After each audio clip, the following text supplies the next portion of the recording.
పరిశుద్ధ గ్రంథము నుండి పాత నిబంధన గ్రంథము యెహోషువ గ్రంథము 17వ అధ్యాయము. మనష్షే యోసేపు పెద్ద కుమారుడు గనుక అతని గోత్రమునకు అనగా మనష్షే పెద్ద కుమారుడును గిలాదు దేశాధిపతియునైన మాకీరునకు చీట్ల వలన వంతు వచ్చెను. అతడు యుద్ధవీరుడైనందున అతనికి గిలాదును బాషానును వచ్చెను. మనష్షీయులలో మిగిలిన వారికి అనగా అబియేజరీయులకును హెలకీయులకును అస్రీయేలీయులకును షెకెమీయులకును హెపెరీయులకును షెమిదీయులకును వారి వారి వంశముల చొప్పున వంతు వచ్చెను. వారి వంశములను బట్టి యోసేపు కుమారుడైన మనష్షే యొక్క మగ సంతానమిది.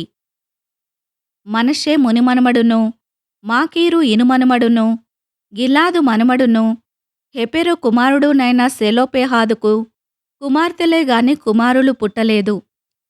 అతని కుమార్తెల పేరులు Mahlah, Noah, Hoglah, Milcah, Tirzah అనునవి.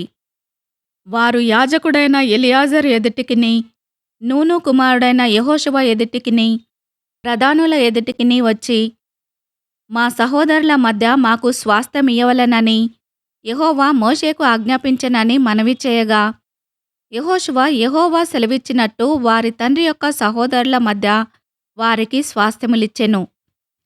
కాబట్టి యోర్దాను అద్దరినున్న గిలాదు బాషానులుగాక మనష్షీయులకు 10 వంతులు హెచ్చుగా వచ్చెను. ఏలయనగా మనష్షీయుల స్త్రీ సంతానమును వారి పురుష సంతానమును స్వాస్థ్యములు పొందెను. గిలాదు దేశము తక్కిన మనష్షీయులకు స్వాస్థ్యమాయెను.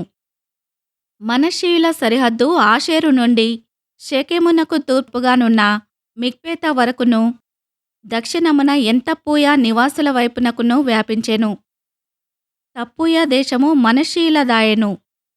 అయితే మనష్షీయుల సరిహద్దులోని తప్పూయ ఎఫ్రాయిమీయులదాయెను. ఆ సరిహద్దు కానా ఏటి దక్షిణ దిక్కున ఆ ఏటి వరకు వ్యాపించెను. మనష్షీయుల ఊళ్ళలో ఆ ఊళ్ళు ఎఫ్రాయిమీయులకు కలిగెను. అయితే మనష్షీయుల సరిహద్దు ఆ ఏటికి ఉత్తరముగా సముద్రము వరకు వ్యాపించెను. దక్షిణ భూమి ఎఫ్రాయిమీయులకును ఉత్తర భూమి మనష్షీయులకును కలిగెను. సముద్రము వారి సరిహద్దు. ఉత్తర దిక్కున అది ఆషేరీయుల సరిహద్దుకును, తూర్పు దిక్కున ఇశ్శాఖారీయుల సరిహద్దుకును నడిచెను. ఇశ్శాఖారీయుల ప్రదేశములోను ఆషేరీయుల ప్రదేశములోను బేత్షెయాను దాని పురములును, ఇబ్లెయామును దాని పురములును, దోరు నివాసులును దాని పురములును, ఏందోరు నివాసులును దాని పురములును, తానాకు నివాసులును దాని పురములును, మెగిద్దో నివాసులును దాని పురములును అనగా 3 కొండల ప్రదేశము మనష్షీయులకు కలిగియున్నది. కనానీయులు ఆ దేశములో నివసింపవలనని గట్టి పట్టుపట్టియుండిరి గనుక మనష్షీయులు ఆ పురములను స్వాధీనపరచుకొనలేకపోయిరి. ఇశ్రాయేలీయులు బలవంతులైన తర్వాత వారు కనానీయుల చేత వెట్టి పనులు చేయించుకొనిరి కాని వారి దేశమును పూర్తిగా స్వాధీనపరచుకొనలేదు. అప్పుడు యోసేపు పుత్రులు యెహోషువతో, మాకేలా ఒక్క చీటితో 1 వంతునే స్వాస్థ్యముగా ఇచ్చితివి? మేము ఒక గొప్ప జనమే గదా. ఇదివరకు యెహోవా మమ్మను దీవించెనని మనవి చేయగా, యెహోషువ, మీరు గొప్ప జనము గనుక ఎఫ్రాయిమీయుల మన్యము మీకు ఇరుకుగా నున్న ఎడల మీరు అడవికి పోయి అక్కడ పెరిజ్జీల దేశములోనూ రెఫాయీల దేశములోనూ మీకు మీరే చెట్లు నరుకుకొనుడని వారితో చెప్పెను. అందుకు యోసేపు పుత్రులు, ఆ మన్యము మాకు చాలదు.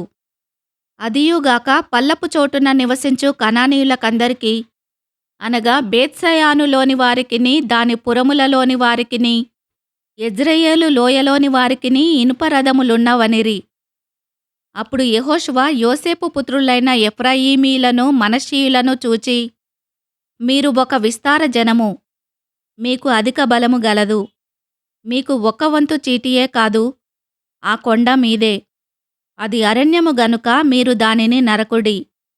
అప్పుడు ఆ ప్రదేశము మీదగును. కనానీయులకు ఇనుపరథములుండినను వారు బలవంతులైయుండినను మీరు వారి దేశమును స్వాధీనపరచుకొనగలరనెను. ఈ వాక్యమును విన్న మిమ్ములందరినీ దేవుడు దీవించునుగాక. ఆమెన్.